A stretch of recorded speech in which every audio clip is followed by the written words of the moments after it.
Tervetuloa jälleen kerran meidän vinkkinurkkaukseen. Mitäs meillä on tänään Vai ohjelmassa? kokkikorneri, mikä tää?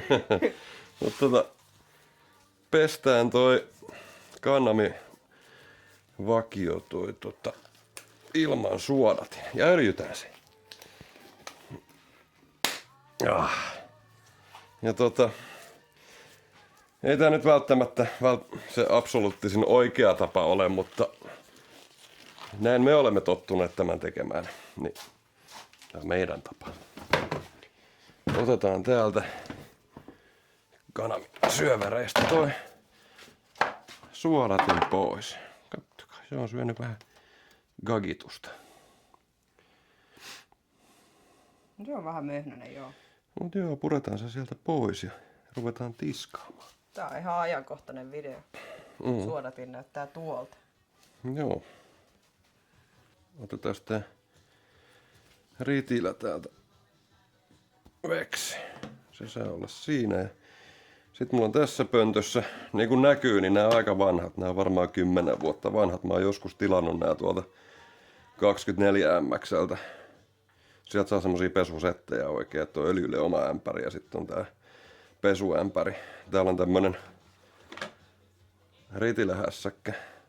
Ja sitten täällä on tämmönen öljyerotus tai hiekanerotus siivillä täällä pohjalla, että ei tule dipattua tänne öljyseen, hiekkaseen pohjaan. Ja sitten tuolla toisella sen saa tohon pinnan alapuolelle likoamaan, jos haluaa sitä pitää sillä vähän pidempään. Mutta vatkataan tätä niin pitkään täällä, kunnes se näyttää siltä, että sitten on about kaikki öljy lähtenyt pois. Kato, värikin vaihtuu aika mukavasti. Täällä on ihan jotain perus Motonetista ostettua liuotinta. Toiminut aika hyvin. Pitäisi ostaa tänne vähän lisää. Täältä tulee ihan tekstitkin kaikki esille. Hyvä gama.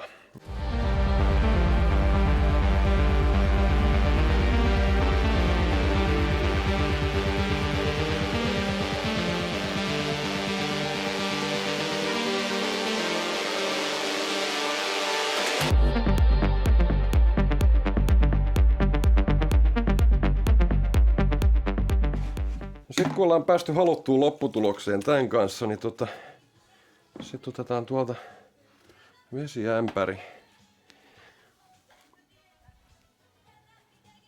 Ja sitten huuhdellaan loput siinä.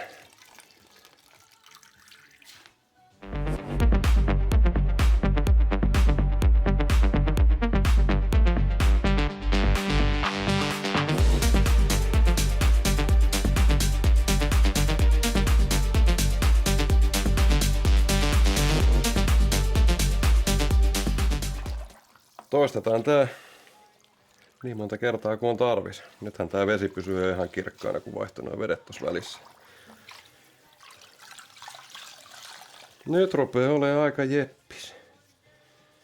Sitten me jätetään se yön yli tohon kuivumaan ja huomenna vedetään öljyt niskaan.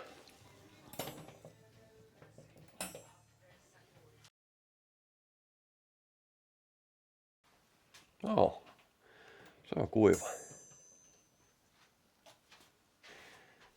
Sitten ruvetaan öljyämään.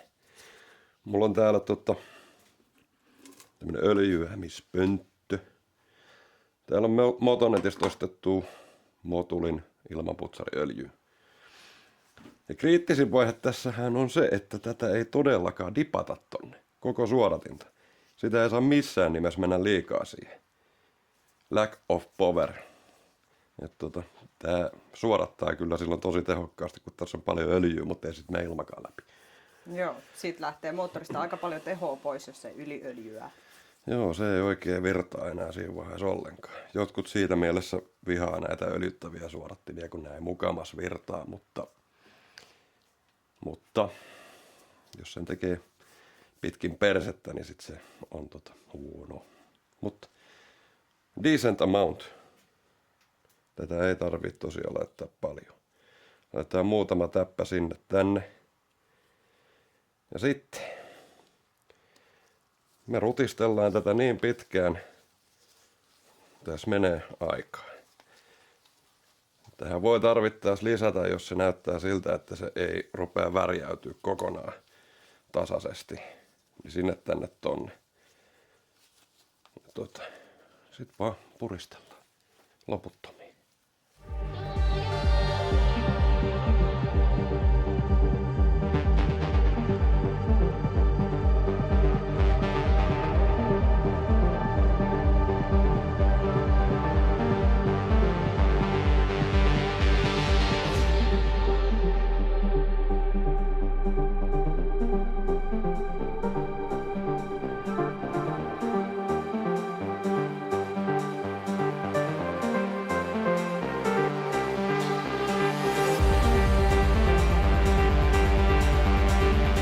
Nyt kun tätä aikansa tässä räpläily, niin tää rupeaa olemaan aika jeesi.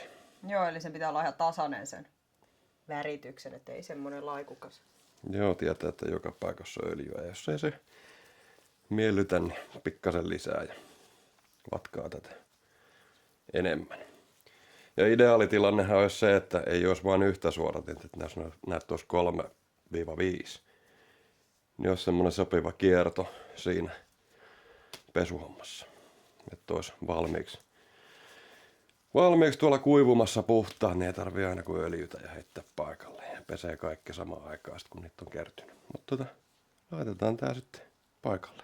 Voi ottaa vetuja.